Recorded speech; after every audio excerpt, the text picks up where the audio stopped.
Well, welcome back, everybody, to the Blazer Victory Podcast, episode number 65. This is John Duncan, and I'm joined as always by my co host, Steve Irvine. And Steve, our Blazers were able to get a dub to finish out the regular season 42-25 over those UTEP Miners and finish 8-4 and 6-2 in the conference slate. Steve, it was a good win. It was scary at some points, especially in that first half, but our Blazers, they showed a lot of grit. And we'll get into, special teams as well, but just a great win on Black Friday over UTEP. Gave me a great birthday present. And it was great also to send those seniors off on a high note, ending in Protective Stadium with the W. Yeah, I mean, it certainly wasn't pretty, and there was times where No. you were worried at times, and you kind of expected it. It was a game that I expected, with coming off what you're coming off, and just and Thanksgiving week and just all that kind of stuff. You didn't expect pretty, but it was neat to see the seniors you leave on a good note, and it was neat to see so many guys that kind of had a hard time leaving the field afterwards. There was a lot Yeah. of pictures taken, a lot of I think Hayden Pittman might still be out there. I mean, he was taking pictures with everybody, and it was neat to see, and that those guys were. It shows it meant a lot to them, and it was good to see some seniors making big plays with getting both Pittman and Garrett Prince in the end zone was cool, and so it ended up being a good day. Yes, a very bittersweet moment. I'm going to miss those seniors, but it was great to see them play, and also, the first play on the offensive side of the ball, getting to see some offensive guys out there like Tyler Johnston. They let him throw it. We got to see Yeah, Stanley a lot. Well, we got to see a lot of Stanley for some other reasons that we'll get right, into. right. But yeah, it was great just to send them off on a high note. 42-25, double digit win over a really good, UTEP team. This wasn't just your average of old UTEP team that comes in with just a couple wins. I mean, this is a legit UTEP team. I mean, Dana Demmel, he's done a great job getting them to where they're at.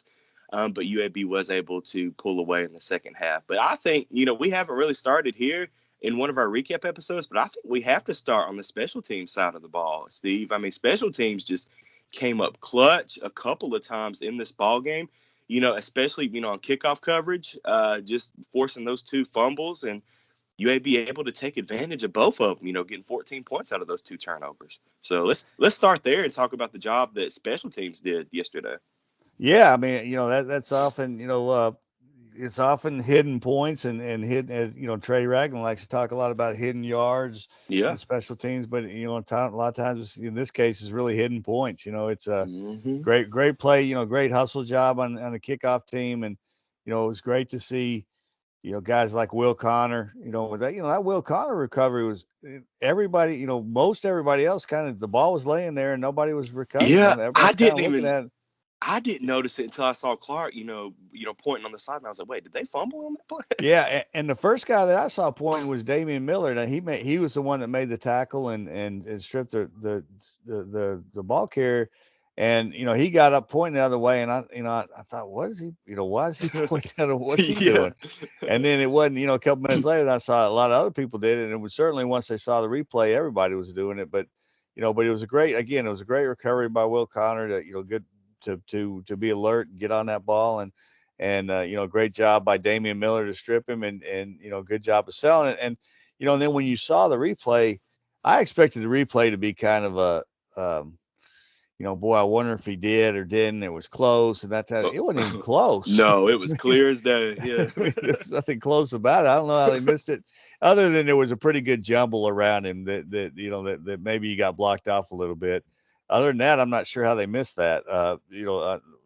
Right away. At least how we all did miss it right away, Yeah. not just the officials, but it was great play there, and then great play by Luke Purser on the hustle, and it was good kick by Burkhart. I don't know that it was intentional. In fact, No, I don't think it was. I think that wind was hard. Now man, it that wind, was. Kyle Greenwell did not have a good day, Oh, but I think a lot of it was the wind. The other guy didn't either. The difference was the other guy with with the rugby punt, a lot of it's line drive stuff, and the Mm-hmm. wind doesn't affect it as much, even though like their opening kickoff was brutally bad, and Yeah. going out of bounds. So I think the wind really messed with those guys yesterday. But great job by Luke Purser on that play. And Luke Purser's a guy that is really kind of under the radar. He makes plays on the coverage teams. He was a really good high school football player at Oak He was Mountain. yeah, I was gonna say he was a local kid, wasn't he? Yeah, Oak Mountain High School, and he played running back and safety there, and really good. I mean, really good running back. So especially at Oak Mountain, and so he's a guy that they've liked for the first as a special teams guy, so it's great to see him make that play there, and those plays were huge. I mean, that's Yes. 21 points right there, and then of Mhm. course Grayson Cash being Grayson Cash, and Yes, getting another block finally punt. Yeah. blocking another punt, and that's 21 points. In a game that you won by what 23 or whatever it was, or 2017, I guess that 17. what Yeah. 17, yeah. You won by 17, and those are 21 points right there. So Yeah. that obviously that's a huge part in the game, and it was. I mean, it was mistakes by UTEP, no doubt, but it was also UAB going out and making plays. Yeah, no doubt. And I mean, Dana Demo after the game, he was just like, "Yeah, our special teams suck," and he was basically saying that their special teams has been bad all year. Evidently, I didn't really catch that in watching the film, but you got to give kudos to UAB's guys. Just hustling play after play. As we just mentioned on those kickoff coverages, and also Grayson Cash hustling and getting that block. Grayson Cash also getting an interception later in the game. Just a great game overall for UAB. And just, in the game that the first half, I mean, it was a struggle really for both offenses to honestly get anything going in that game. But yeah, UAB getting just clutch plays when they needed it, especially in that second half and the special teams. But I guess let's go ahead and start too now on the offensive side of the ball. Dwayne McBride, 7 carries for 99 yards and a TD. Yeah, Steve, on that TD, I swear he drugged like one or two yeah. UTEP players like 5 or 6 yards into that end zone. Yeah. Well, I mean, and I said on there, and it seems like every touchdown run he has, he breaks 2 or 3 or 4 tackles. It's not like Yes, he never just kind of goes in without breaking tackles, and he breaks them so easily. I he mean, does. he doesn't slow down. It's not like they slow him down. And he spins away from them. He just runs through guys, and he runs through their best guys. I mean, it's just he's got a knack of being able to break tackles, and on the long run where he got hurt, if he's a normal running back, he gets tackled about the 30 and probably doesn't get hurt, but Hmm. instead he breaks the tackle about the 30, and then ends up having taken 2 or 3 guys to drag him down, and unfortunately got rolled up when on the play. But hey, he would have went. I mean, you never know, but he would have went for 300 yesterday. I Oh, mean, no doubt, he no was he doubt. was just one of those days where they were not going to be able to stop him, and he was going to have a day, and that's what's a shame. And the other thing of shame is he's 4 of the last 6 games he's rushed for at least 100, Hmm. and gets 99. And the 2 he hasn't, he got 99 and got hurt against UTEP, and he got And Rice, yeah. 95 and got hurt against Rice. So really all 6 games, in all intents and purposes, he should have been over 100, and just running at such a high level right now, and it's just you know, I think, I think if he gets 300 yesterday and gets, 3 or 4 touchdowns or whatever it may be, he, he might, he might get first team votes, or first, he might get first team all conference. And Yeah, at this point, I don't think he will. I think he should. me too. Nobody's rushed for more yards in Conference USA games than he has. I think his numbers, again, we've said it, and I'll stand by it. He played against the 2 guys that are going to be first team the 2 weeks before. It was the best running back in the field both times. Yeah. In that game, in those games, and you can argue with me all you want. And I'm not saying that he deserves it ahead of Sincere McCormick. I think what Sincere McCormick has done overall, he's a gimme. Hmm. But Ali has a lot of touchdowns, but I still think Dwayne McBride is a better running back, and it should be there. But that's neither here nor there. But the good thing is the injury wasn't as bad as it seemed to be at first. Good. You thought it was a break, and and honestly, the cart, he was going to walk off from what I understand, but the cart was already out there, so they went ahead and used it because at first they thought they needed the cart, and I commend them for getting that cart out there, Yeah. because a lot of times, it takes a while to get it out there, and the kid's hurt, and so I commend him for getting that thing out there pretty quickly. And Yeah. but honestly, he probably could have walked off, and so it probably wasn't quite as bad as it looked when you go off of the cart.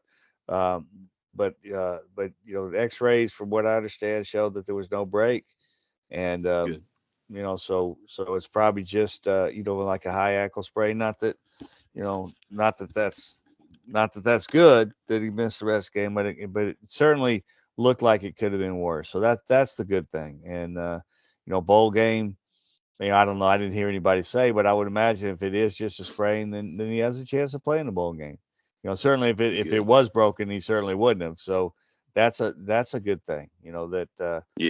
That he had that. But it's again, it's a shame that he got hurt on a day when it would have been a special day for him. But on the other side, it was great to see. Jermaine Brown was tremendous. 3 touchdowns. Yes. To step in and step in right away too and score that touchdown on fourth down. That was a hard touchdown after you losing Hmm. Dwayne McBride at a key moment. And so it was good to see him. It was great to see Lucius get in there and do what he did and get some contribute to the win. And because Lucius is, I mean, he's the guy that, yeah, I mean, he's been such a big part of this program. And you talk about the seniors, and here's a guy got here in 2016. He's one of them. I think one of three or so that I think Pittman and Tyler Johnson and him, and I don't know if there's anybody else. I know those three um, Yeah. have been in this program since 16, and so they've really seen it. They've seen it all, and to see, and he's Lucius has been one of those guys that has contributed every year when needed, but never been the guy. And a guy who looked like he was getting ready to break out in 17 with that big game against North Texas, and then he blows his knee out. 2 plays into the Yeah. to the next game. I mean, a guy that could have hung it up. Could have pouted. Could have left. Could have been a distraction. But instead, he just handled everything with a smile. Was a team guy from day one. Stayed a team guy when it got tough. And so it was really nice to see. I wish he could have gotten the end zone yesterday. It would have been really cool to see. But other than Hmm. that, I mean, it was great to see him play his final home game with and really make an impact. And that goes for his brother too. I mean, I know we're talking about uh, offense right now, but you kind of lump those two together and what they've done for this program. Now, Macario came he came a year or so later after transferring from South Florida, but he's been the same thing. He's been a guy who's done things the right way with a smile, never complained, didn't have a whole lot of chance to make plays before this year, but every time he did, he made a play. When he was out there, he made a Hmm. play. And then this year, he's really, really stepped up and played a big role, and had a big role yesterday. I thought he really played well yesterday. So those two guys, sort of, are the to me kind of one of the kind of epitomize what this senior class is all about. And a lot of the guys in that senior class do, but those two guys certainly do. Yeah, no doubt. And you guys got to talk to you guys spoke with Lucius after the game, and I mean, you could just tell how much UAB and the city of Birmingham meant to him. In his comments that he made after the game, and it's just bittersweet because you do bring up that North Texas game back in 17 that he got hurt, and I mean he came back the next year and pretty much helped us seal up the win against North Texas in Birmingham. He had that big run. I think it was like third and long back Third in and long, 2018. yeah, Yeah. yeah, So I mean, yeah. there's moments that I'll never forget that Lucius had for this UAB program, and give credit, like you just said, you got to give credit to Skull and to Stanley for coming in because Larry Wooden didn't even dress out for the game, so I don't know if he was hurt or what. So I mean, it had to be both of them once Debo went down. Yeah, he was hurt. Yeah, exactly. And AJ Gates came in and made a nice run late. Oh, he looked good. Yeah. He looked good. He looked quick now. So moving forward, he's a guy that probably will get a chance to play some. But Hmm. one thing I liked, and Lucius was great on the radio yesterday, and Macario got, he was in the regular press conference, so both those Yes. guys got to talk after the game, and he was great too. But one thing I loved about what Lucius said, and this just kind of epitomizes what Lucius is all about, is we asked him about his thoughts when McBride went down, and his first thing was, man, I was going, get up, get Hmm. up. And the thing, and selfishly, if he doesn't get up, then Lucius has a better chance to play, Yeah. But instead, I just think that shows what that he's not selfish, and that Hmm. he wanted him to get up and stay in the game, even though that would have taken the opportunity away from him to play his last game. So I think that speaks a lot for him. But yeah, I mean, it's just the kid loves UAB. The kid loves what it's done for him, and it's great to see him go out with a smile. Yes, no doubt. Now, on the passing side of the game yesterday, it really wasn't the prettiest. But I mean, like you said earlier, the wind was pretty bad. Hopkins ended up 15 to 20 for just 108 yards, two touchdowns, but did have that one interception where he overthrew Prince.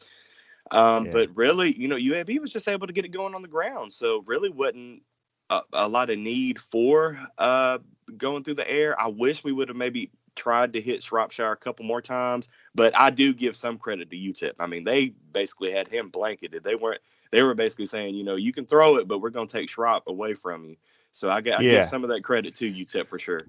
Yeah, they always rolled a safety to his side to take Hmm. away the deep stuff from him, and so they took away, and Dylan wasn't very good. I mean, he just didn't No, have a good day, and that it's a bad happens game. to, Yeah. yeah, it just happens to everybody. It just wasn't a good day for him, and the wind did, I think, play a role a little bit, but it wasn't everything, and I just think he just didn't have a good day, and that was great about the running game is on a day that you can't throw the ball, you still were able to run it for over 200. And Hmm. and honestly, I was at halftime. I was near some UTEP coaches up in the booth. They were walking up and they were talking as they were walking by me in the hall, and I heard one of them tell the other one, like, we're not going to let them run in this half. They're we're going to take, well, they're going to have to throw the ball to, if they're going to move it on, move it this half. And yet so they were doing some things to try to take away the run, and UAB still ran the ball well, and that's a testament to the guys up front.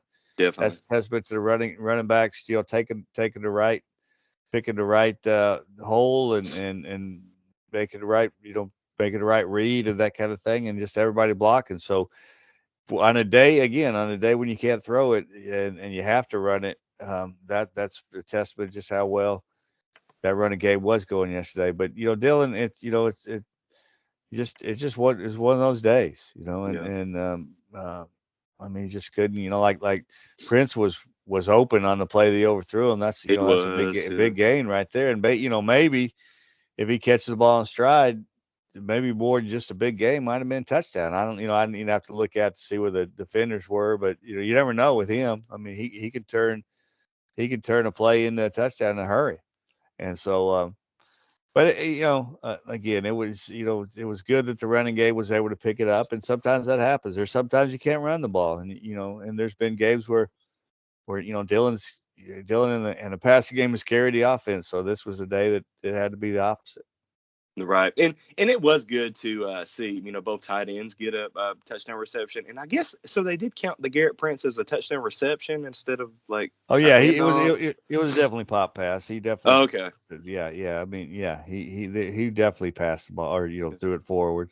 Okay. That was obvious, and so yeah, and I thought that was a great play call in that moment, and a lot of it, Prince turned that into, instead of turning it into a first down, which or turn into a good play, turn it into a touchdown, Right. so that was a good run after the play. But yeah, that's officially, and it was, I thought the play that the Pittman's play was a great play call, because Oh they yeah, he was really, wide open.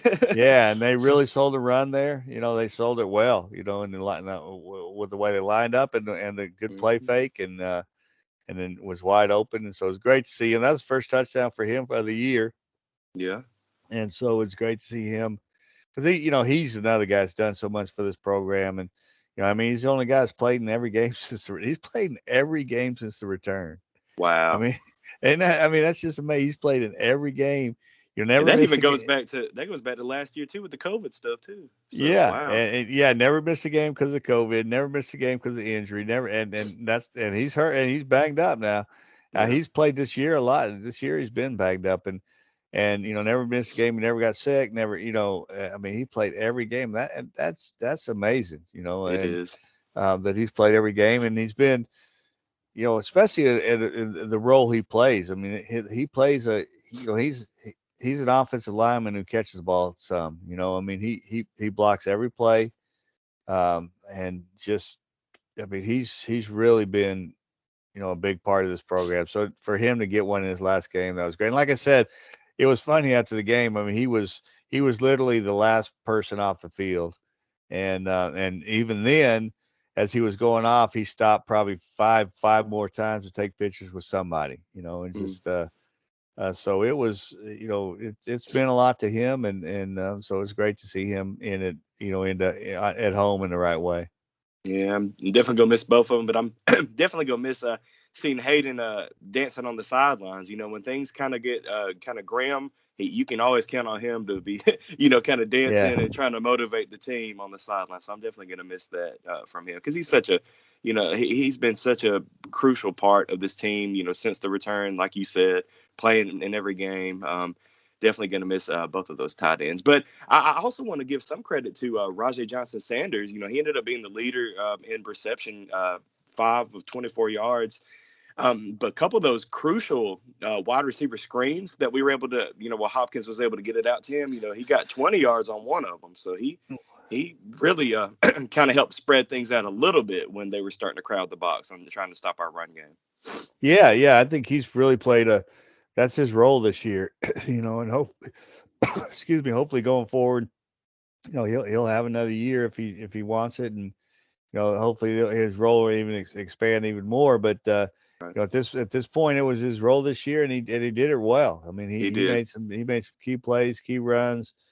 Runs after the short catches, whether it be a pop, a jet sweep, pop pass, whatever you want to call it, type thing, or get the ball out quickly to him. I mean, he broke a lot of tackles and really kind of came into himself a little bit. We've been waiting on that from him, and going into the year, and so he was a big part, no doubt. Yes.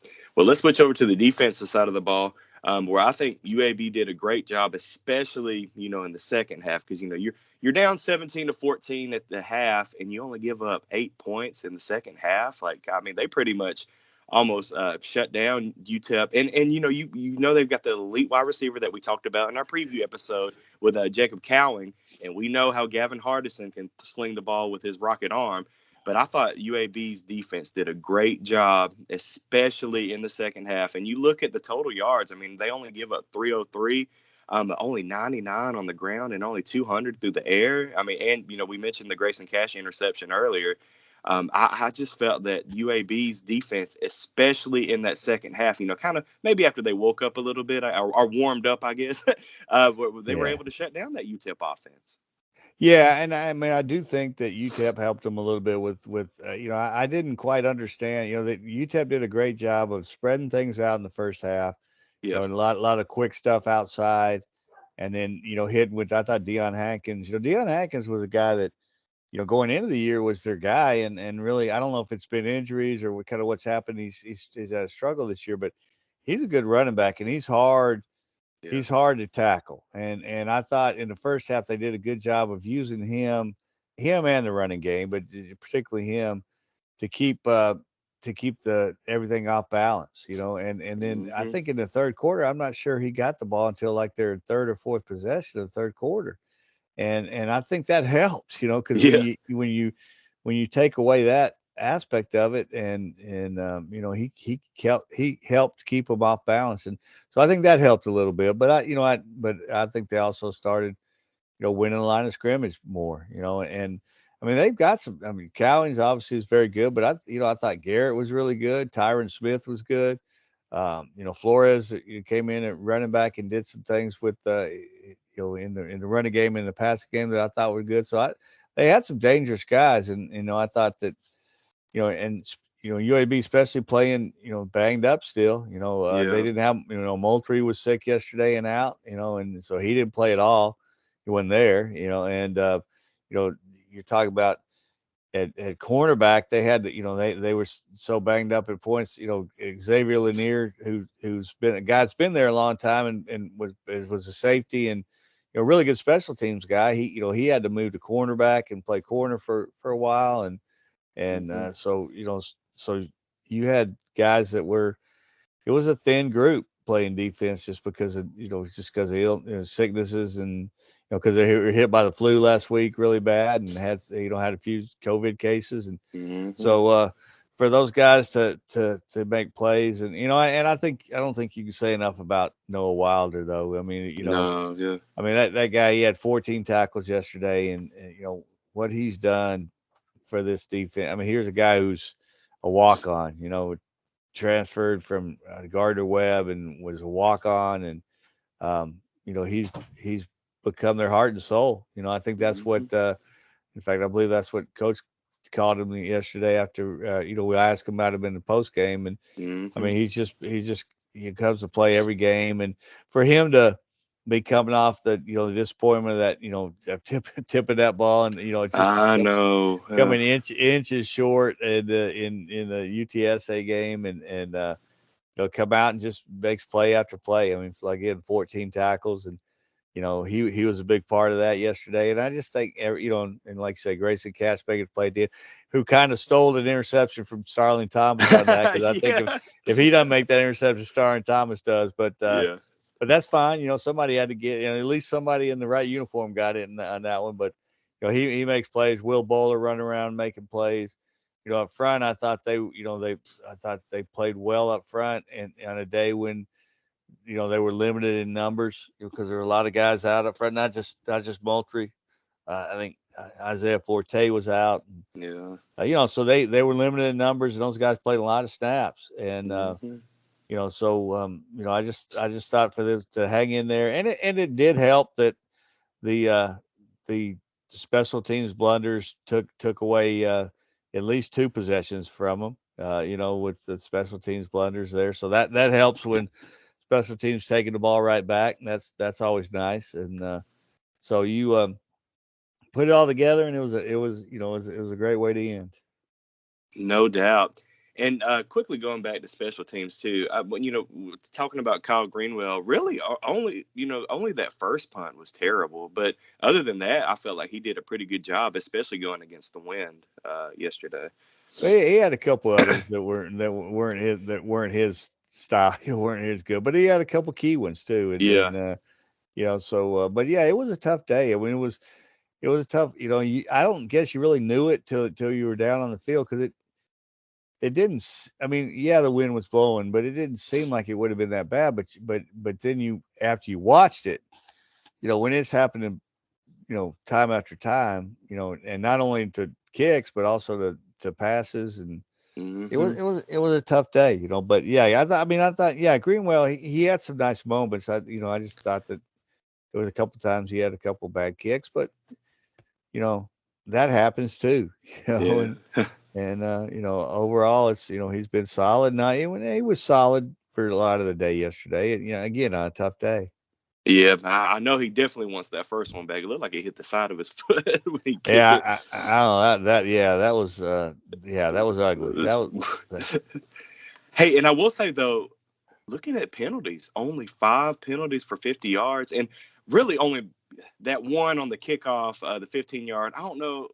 They registered it, and we talked about this a little bit, Steve. It was registered to number 26 for just shoving a UTEP guy. I mean, really unnecessarily, but we don't even know for sure if that was number 26 because yeah, when you and I look at the think it was. roster. Oh, it was? Hey, Okay. and Demar Miller was in uniform. I didn't know if he. I didn't think Okay. he was, and he did play on the kickoff. I looked later, and he was on the kickoff Okay. team. So So that that was him then. they Yeah. might have registered it right. I don't know what happened. I know, immediately when they threw it, C.D. Daniels was the other guy there, and he was kind of complaining, like, "What are you talking about?" Because they were right next to each other. There was four guys right in the same area, and I didn't see it. I mean, I don't know what happened.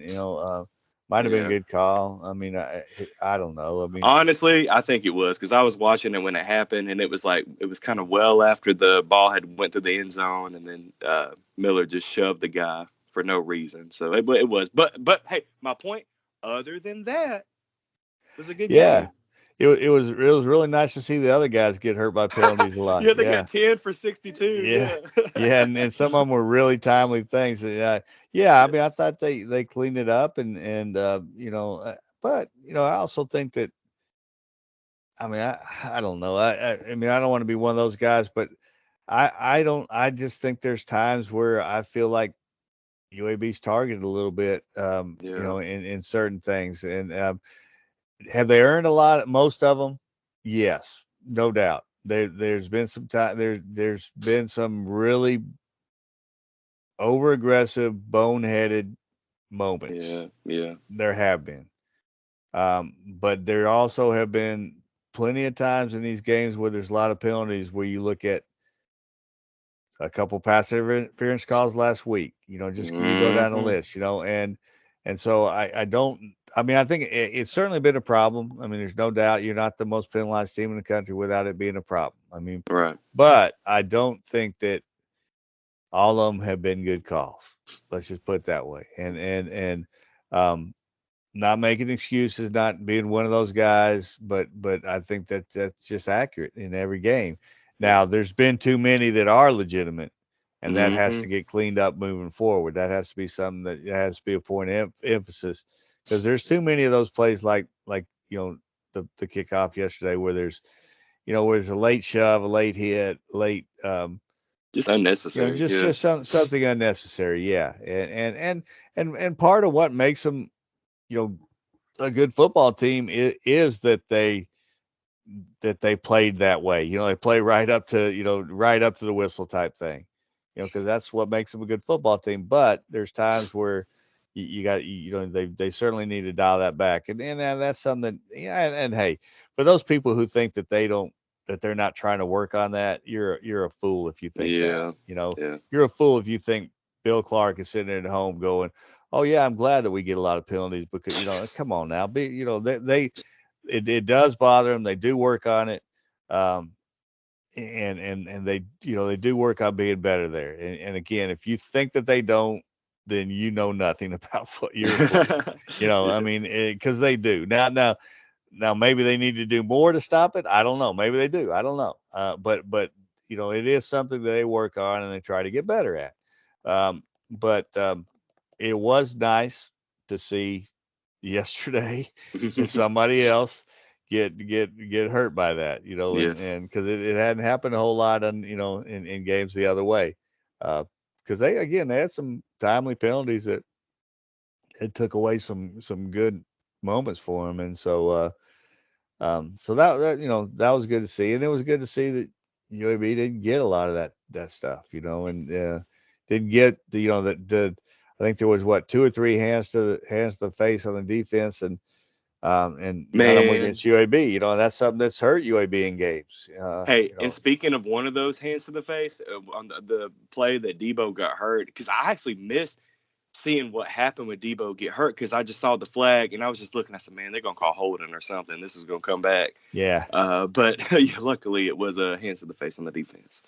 yeah. I mean, and that's something that's hurt UAB in the past. Where you'll see that they'll have a big play and there'll be a Hmm. flag laying back there. You think, oh great, this is a hold, and Yeah. it's the opposite, and honestly, on the cases of UAB that I've seen it, it's watching the replay. It's a darn good call. It's not one of Yeah, it those where you go is. like, well, boy, they blew that. I mean, it's a good call, and so it stayed away from that. And UTEP was the one that was guilty of that, and so that was good to see, and it was good to see a day when UAB didn't hurt itself, and Yes. so that's hopefully that's going to be the case going forward. Well, again, guys, UAB gets the win 42-25 over the UTEP Miners and ends the regular season 8-4 overall. And we've got a bowl game to get ready for. Don't know where, don't know when, but should know hopefully after the Conference USA Championship game next week. Probably, I guess, because that game's Friday, so we'll probably know maybe that Sunday is what I'm assuming. Yeah, Um, that's what the thought is. That we'll know okay. on Sunday. Not till then, but that's what the thought, and it's open. I do think that I from what I understand, I didn't hear, but Coach kind of hinted at it might be a new destination in his press conference or his Monday Hmm. uh, radio show, and so he kind of hinted at that, and so I hope it's warm. Yeah. After yesterday, I was kind of cold yesterday. Uh, but I mean, and hey, maybe this is a year they find a way in the Birmingham Bowl. Maybe this is a year they find a way to Hawaii. I don't know. Who knows? I don't think it'll be Hawaii, but and I don't think it'll be Birmingham, to be honest with you. But Yeah. you never know. I think what the key is, the win yesterday put them in a position to have better options. Yes. Because with 8 wins, I think really, if there is a pecking order type thing, you would think that they would be third to pecking order behind the two teams in the championship game.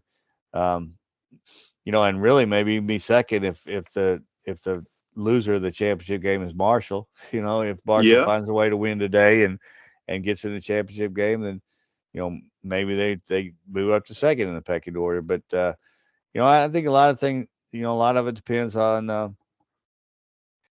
just what other teams, like what UTSA decides to do, and because I could see the Independence Bowl being an option if UTSA decides that's how where they want to go. Yeah. I could see that being an option. I could certainly see Orlando being an option.